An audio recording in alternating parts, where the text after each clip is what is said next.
Hello friends, today we are going to continue chapter number 7, Post-Independence India, lecture number 4. Friends, from the beginning of this chapter, we were discussing about the major incidents that occurred after our independence. Friends, we discussed that our independence was not a peaceful independence. We discussed in the previous history chapters that when we got our independence, we had the independence with the partition of two nations, that is India and Pakistan. Lots of things were divided between both the nations.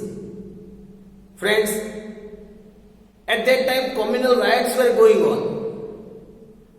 After the independence as well, lots of challenges were to be faced by our government. The first was about the merger of princely states. We discussed one of the major challenges, that was the framing of the Constitution of India, that we discussed in the previous chapter. Another problem was the merger of these princely states, and this task was accomplished by Sardar Vallabhbhai Patel due to his heroic deeds and bravery, his efforts that made this strong union of India. We discussed about the merger of 559 princely states with the convincing power of Sardar Vallabhbhai Patel. We discussed the race 3, that is the merger of Hyderabad, Junagadh and Kashmir, were also merged into Union of India by the further planning and the pre-planned steps taken by Sardar Vallabhbhai Patel, that these all states were also merged into Union of India. We discussed about the merging of all these states into Union of India. In the previous lecture, we discussed about the reorganization of states after our constitution was made. First of all, it was divided into 4 parts. After that, as the demand was increased to divide the states on the basis of linguistic, Jawaharlal Nehru organized a state reorganization commission under the chairmanship of Fazal Ali, retired Chief Justice of Supreme Court. With the efforts of 2 other members of this commission, that is Hrudainath Kunjuru and K.M. Panikar, a bill was passed in the parliament with 14 states and 6 union territories. Friends, today we will discuss about the reorganization of states since 1960. Now, let us please discuss about reorganization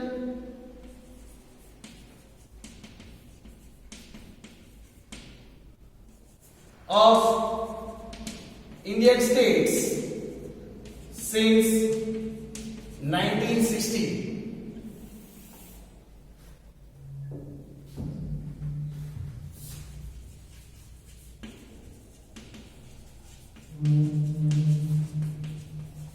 Reorganization of Indian states since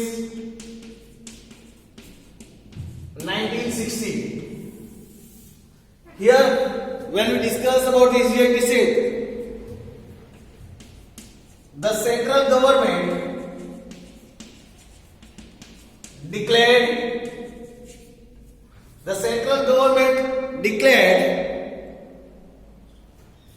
Maharashtra and Gujarat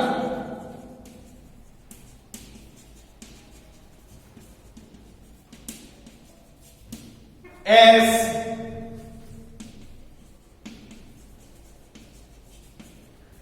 two separate states in 1960. In the year 1960. Hence, on 25th April 1960, Maharashtra got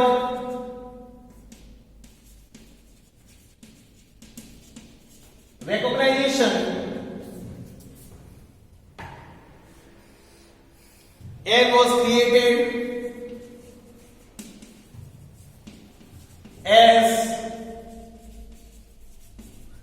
created as separate state. Bombay, that is Mumbai, was made its capital.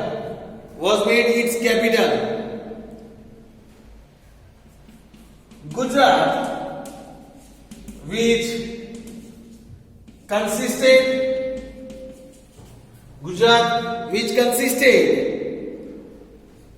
of regions of Saurashtra and Kutch.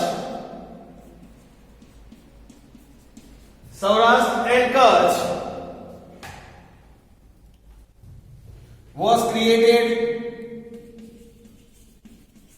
as separate state on 1st May 1960. 1st May 1960. 1st May is celebrated as Foundation Day of both Maharashtra and Gujarat.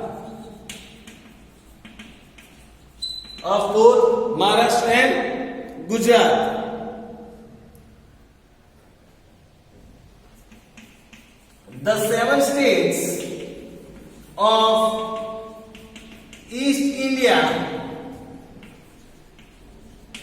namely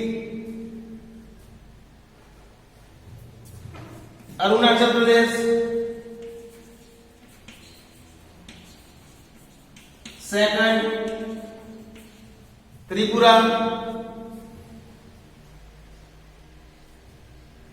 then Assam, Manipur,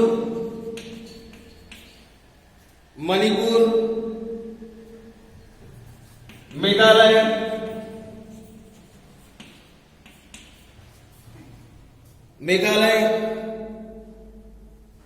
Mizoram,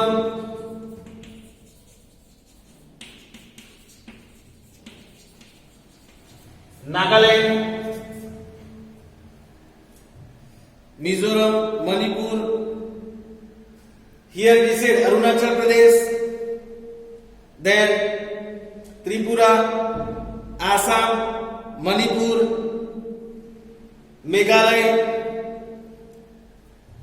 Mizoram, Nagaland. So here it is said that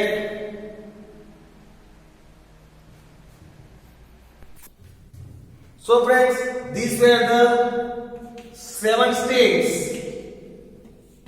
These were the 7 states of East India were recognized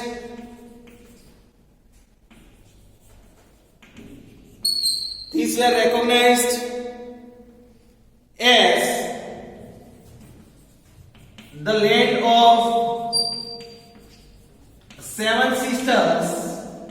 It was recognized as the land of 7 sisters, and hence reorganized as 7 states.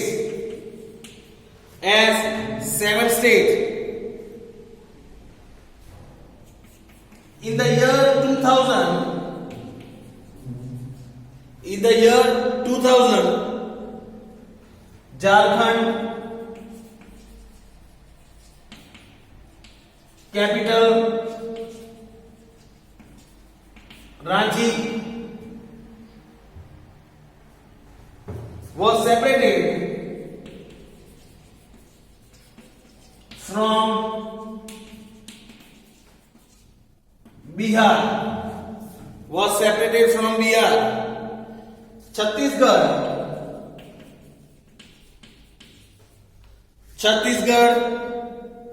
capital Raipur,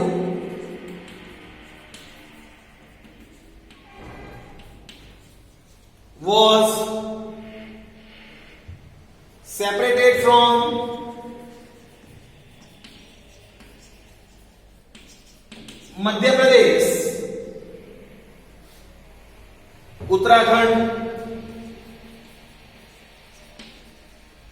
capital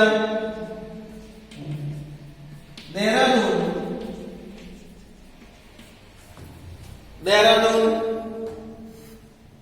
was separated from Uttar Pradesh and reorganized as states. These all were also reorganized as states. In 2014,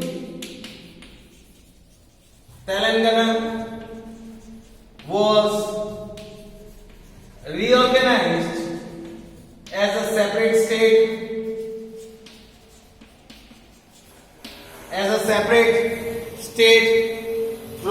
from Andhra Pradesh.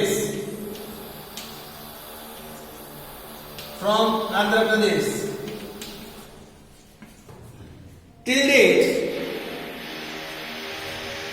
various states and their regions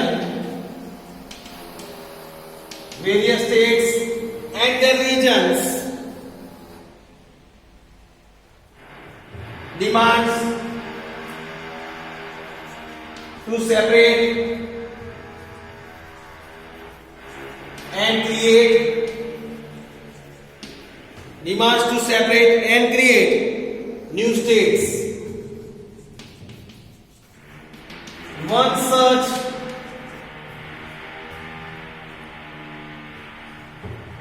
demand is continuously made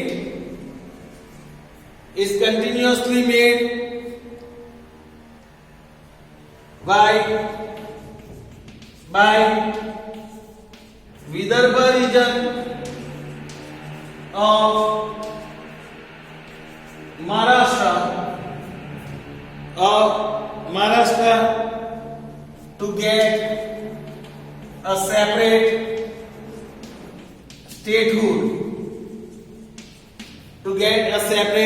statehood. So friends, this was the information about the reorganization of states since 1960. Now friends, let us discuss about the another important topic, another problem that came in front of our country. It was a challenge, that is the problem of regionalism. Let us discuss about regionalism.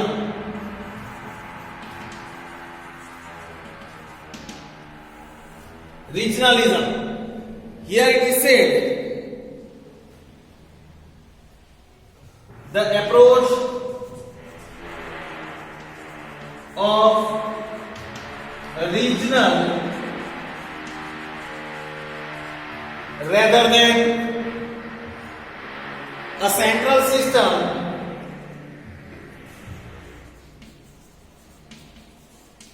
of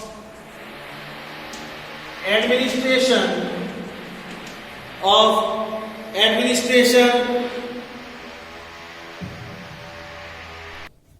and policies is known as regionalism. That is known as regionalism. Under this system,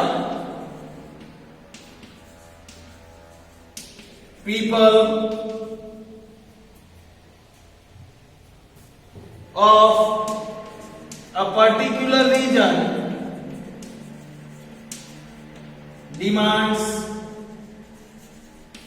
for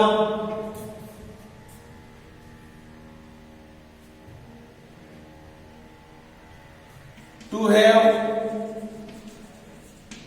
their own control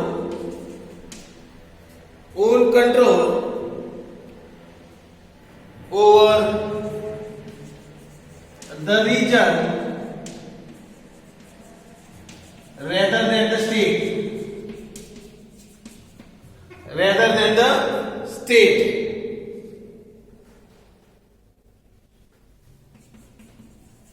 India has unity in diversity.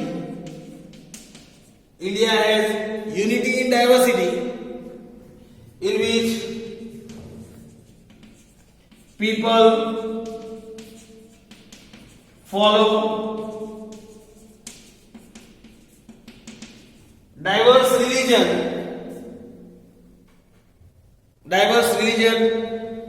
speaking different languages, speaking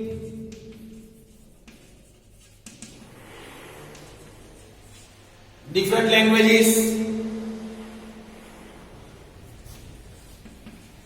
belonging to different castes, races and cultures live. These all people live in our country. No other country of the world is as diverse as India. Such diversity is not seen in any country of the world. As a result, the cultural progress of India is not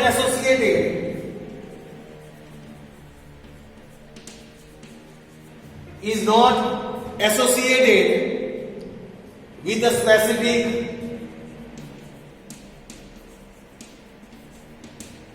caste or creed,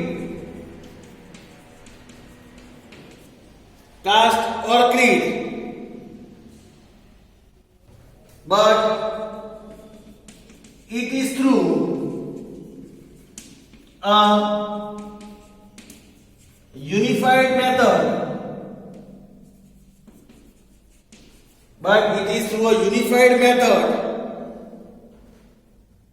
And effort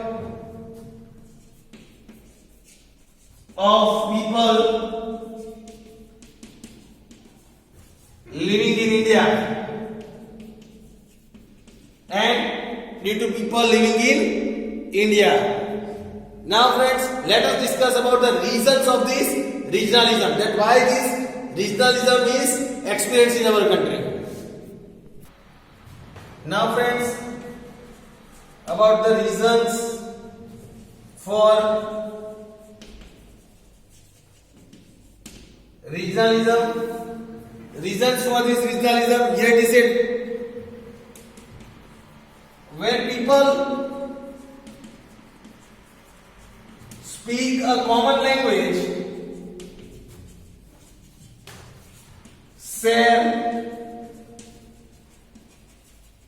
a common culture,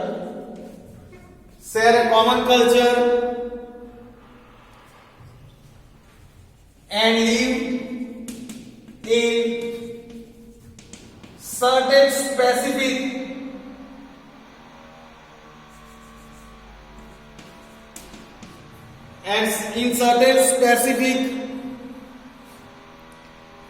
geographical region,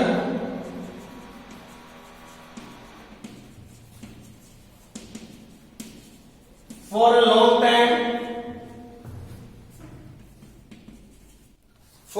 time, they develop emotional bondage for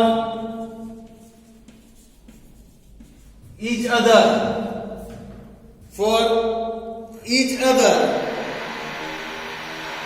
and also the region. When such feeling becomes obsession, when such feelings becomes obsession, they lead to the feeling of regionalism. They lead to the feeling of regionalism. Greedy politicians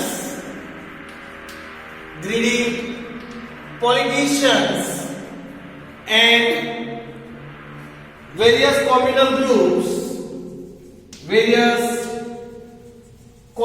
groups are the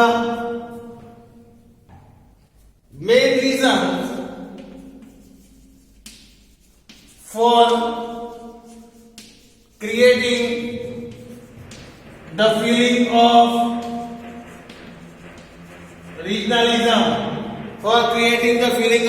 regionalism. These people crush the feeling of people and misguide them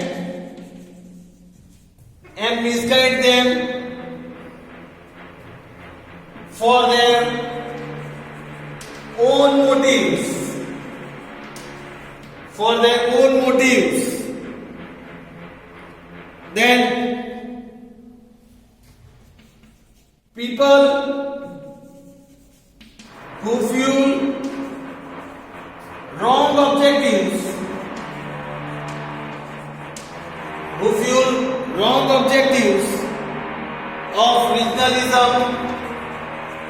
of regionalism are harmful for national unity and integrity.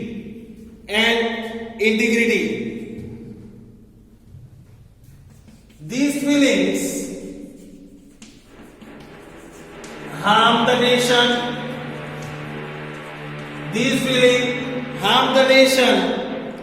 And hinders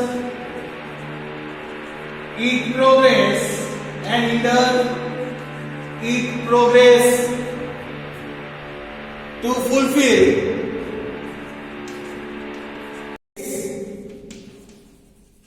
their own benefits that they would get through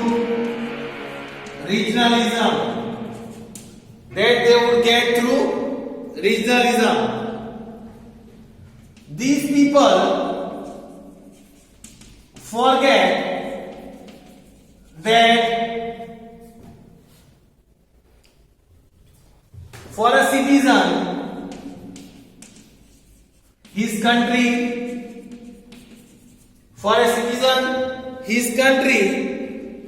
comes first,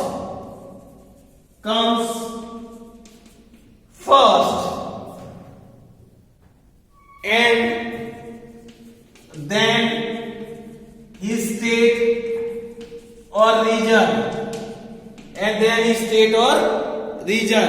So friends, this was the information about reasons for regionalism. Now let us discuss the factors that cause regionalism. Now about factors that causes regionalism. Factor that causes regionalism. In that, here it is said, language, caste and religion. Language, caste and religion are the three main factors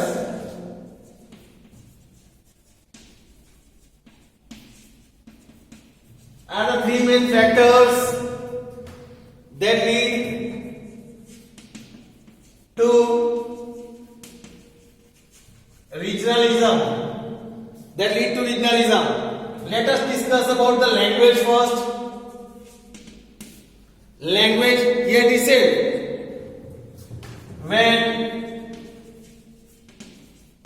majority of people of a region speaks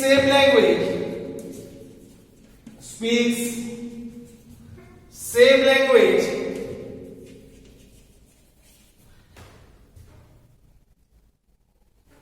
it becomes one of the main reason of regionalism. For example, in India, majority of people residing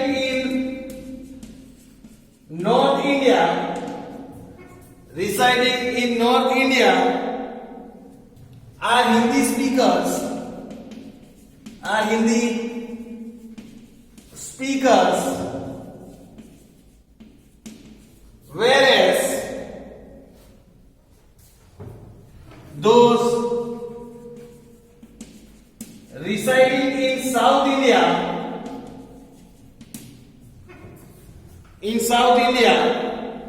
are non-Hindi speaker. So non-Hindi speakers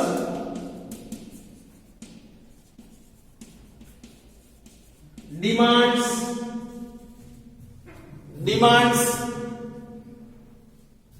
new regions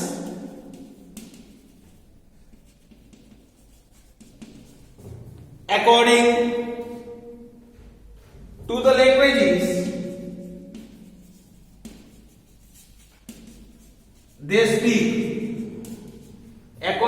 languages they speak. The State Reorganization Commission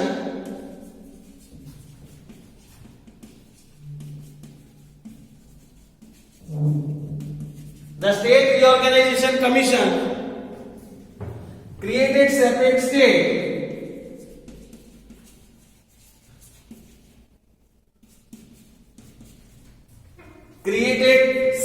states on the basis of languages,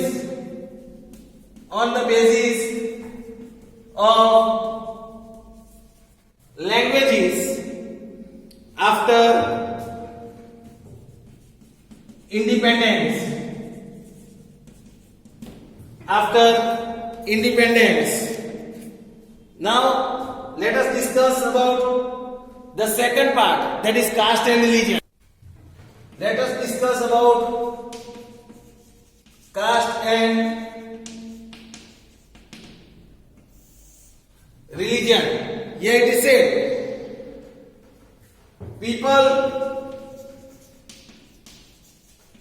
belonging to different religions and castes resides in India.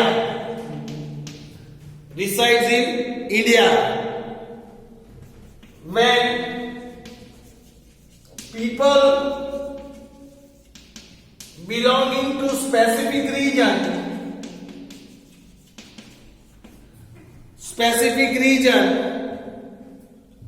are in majority,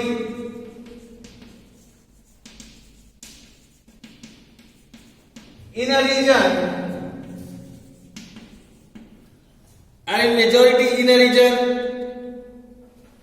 they tend to dominate that region.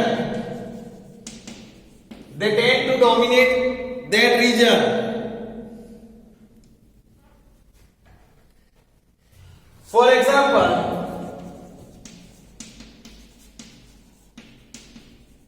Nagaland, Mizoram, Manipur, and Arunachal Pradesh have different customs, tradition, lifestyle, have different customs, tradition, lifestyles, and professions. Hence, people of this region have a different way of life compared to the people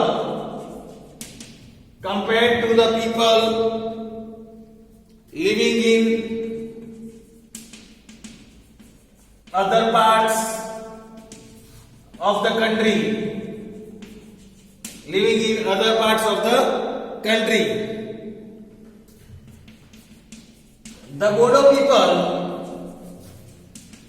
living in Assam have started strong movement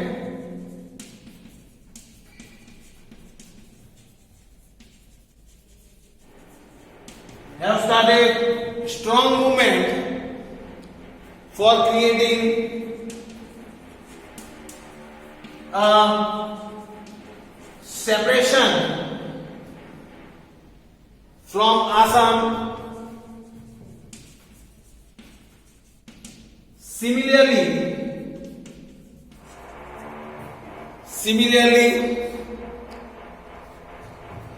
ULFA is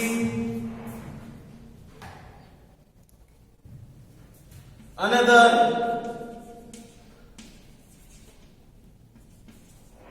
separatist group of Assam,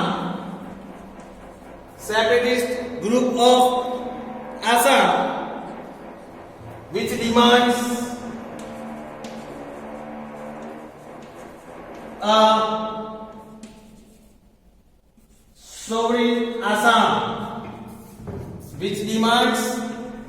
a sovereign and independent Assam. Regionalism leads to separation. It leads to separation of Punjab and Haryana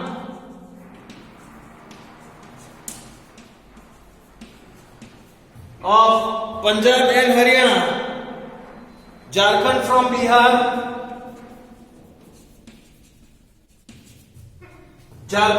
Bihar,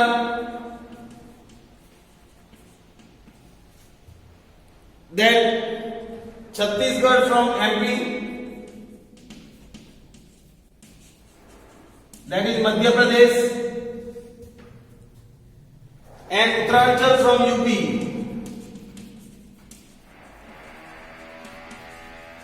From Uttaranchal from Uttar Pradesh. At present, Vidarbha region of Maharashtra is demanding